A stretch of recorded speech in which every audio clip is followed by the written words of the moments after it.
môn này cô luôn bị băng trong đây buồn sang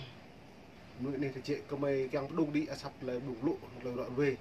và ta bắt núi là buộc lại còn lại tiếp rim trồ làm núi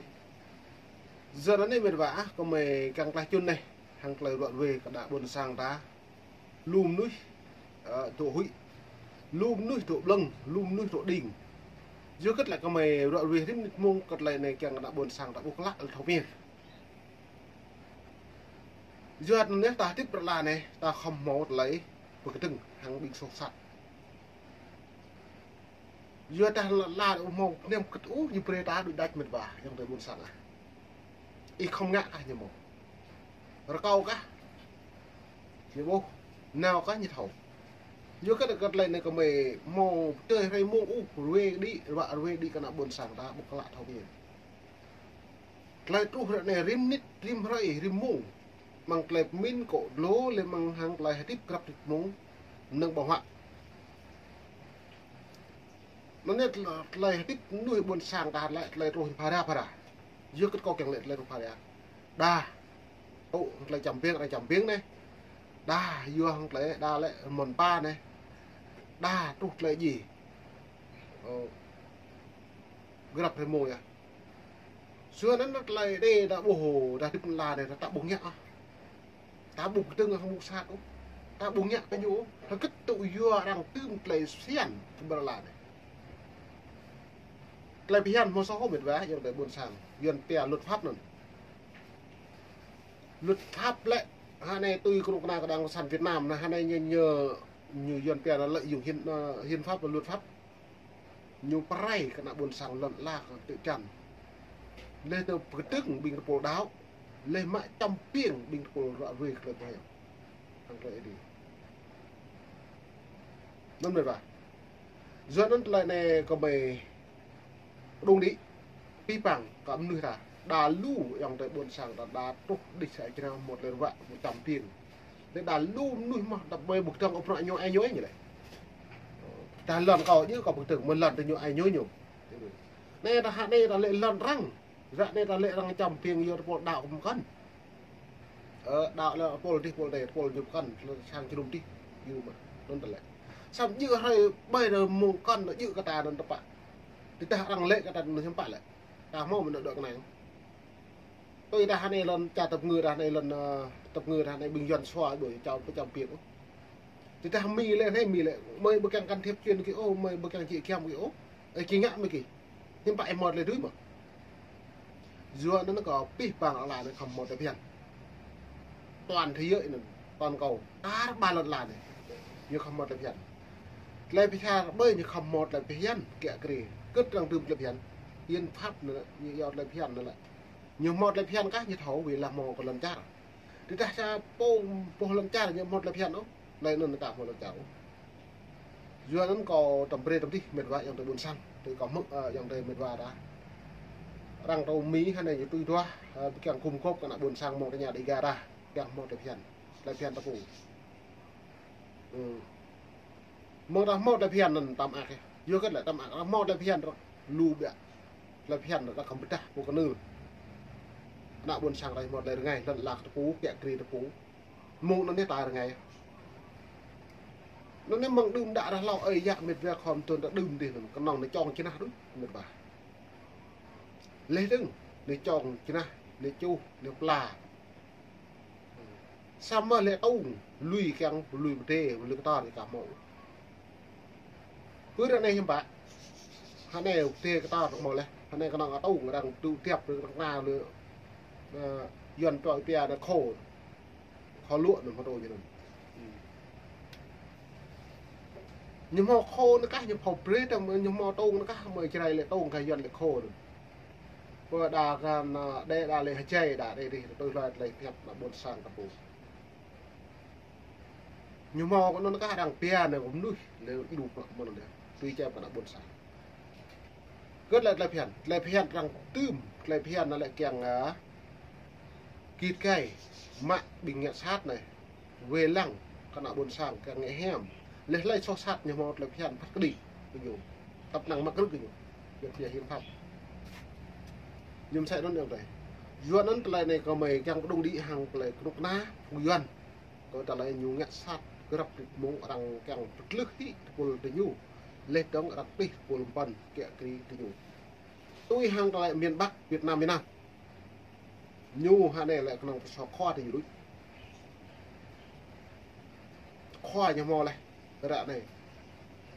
do đó ra đây này nhiều lư cái nạo buồn sang ta lũ ní lũ quả răng nèo tạ nạo buồn sang nèo đồng phạm thì được phạt co đồng pro lên đồng đi có thông qua có lấy hiền lên trong công ít mang lấy vị tuyến hàng lấy hình lệ đang chậm tiền rìm lên không mấy tuyết có lấy như do tư pháp của Hoa Kỳ nó lên này nhiều lũ nuôi trả tùy xem như bố như vậy như nào tư pháp Hoa Kỳ hiểm bạ tư pháp Hoa Kỳ những màu phân biệt quốc gia bởi lần chặt bởi cũng được trả và đồn sắm đó không nào trả dần bè nội có sách mấy cái chứng tôi lần chặt Việt Nam đây là nghe sạt không mò đây nhủ lê rúp nhủ nàn nhủ gọn cốt như ngạ ta không an đây đi Việt Nam nó có đạt thao xác nhận rằng lằng rạ đàn tầm crypto và nhiều như mại xét lằng như bóng đại sứ Hoa Kỳ tại Việt Nam đại sứ Hoa Kỳ tại Việt Nam như giám sát binh như giàu là thông tin mật như giám sát các vùng bảy này bay qua bảy như thảo ô này này mọt lấy chậm tiền với đặc mọt là u khảo một bạc mọt lấy như mạm nữa tôi lại vô này và mạ thao cao phân cấp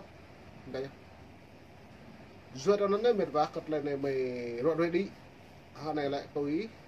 mục sư tin lành vào này quang nàn điều rằng nghe sát tới nhú rồi đi do đó tôi lên này có cái rắc lấy yuan pi bằng có rắc nang mệt vậy nhưng tôi buồn sang về đã thọc lại buộc cái nhiên rằng nghe sát cái như này suy lại sau một lúc hôm nay lại rằng lệ nghe sát như mà một thôn chùa bảo chùa lúc ma đi chùa bảo lúc ma đi làm lừa mèo lên xa chăm tiền nhú vừa cái đó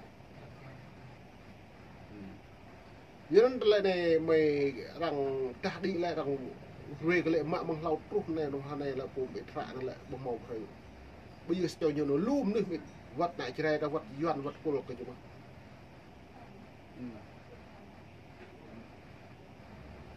nó như này như thế Ủy ban Tự do Tôn giáo Quốc tế của Hoa Kỳ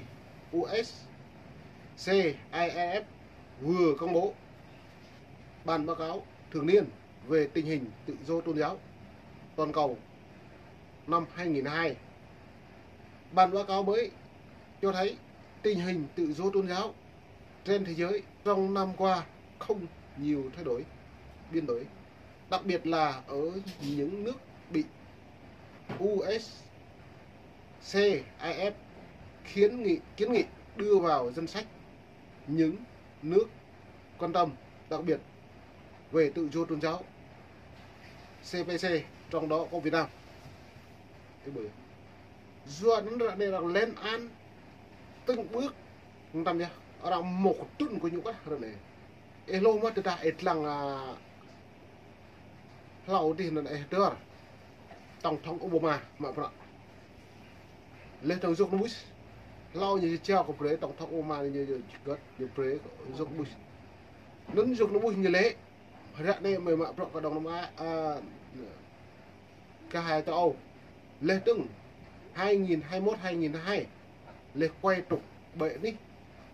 đồng năm á giờ đến ta thật lăng hai này ít bằng các cả địa như nào ở đây các bạn như mà bộ một đây lúc ra này Việt Nam như hai này là lệ được nạc đang sẵn như lung lay đúng không ạ lệ mình đi nhu lệ từ những cái hạt địa những bạn như càng mất đấy mạng pran chuyện là một là lên nhiều vừa mạng pran chuyện là một là vừa như sĩ bong đầy lòn nhiều thầu nhiều đà một thầu hay bẫy như chịt lực trong lại để như sai lầm thì bằng cái ông tôi là càng như sĩ lần càng như xâm phạm càng như xâm lược sĩ lần với sĩ lần ở đây bạn là kẹo nó khoanh vùng như bạn vùng đất Tây Nguyên mùng nó như lật lá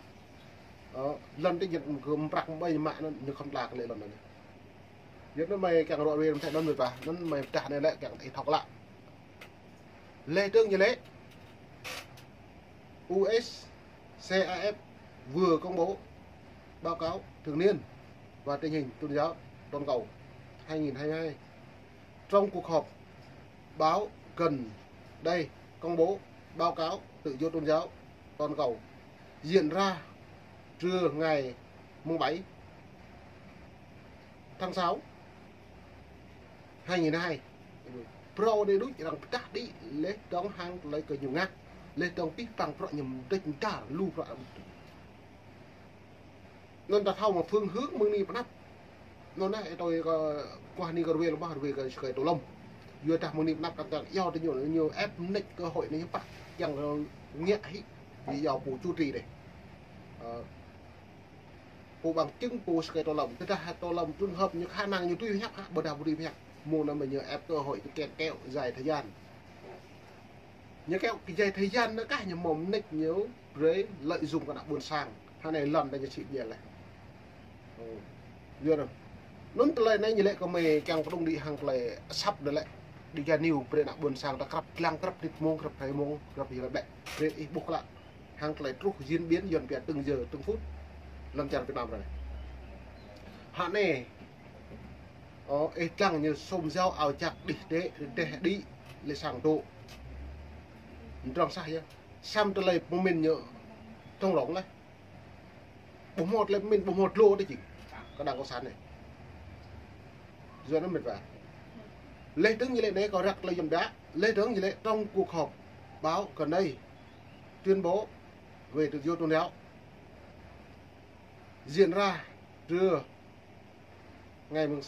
7 tháng 6 2022. Tôn giáo trên thế giới không có mấy chuyện diễn biến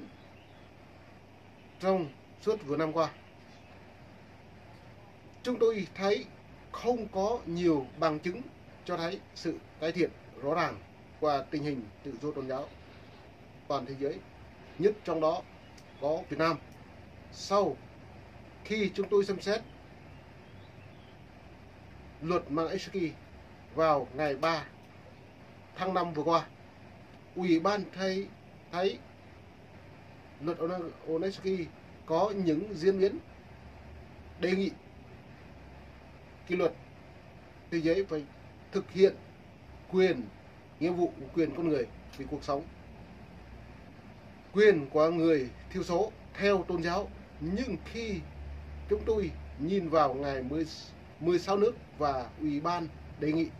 vào danh sách CPC, không một nước nào có cải thiện tình hình.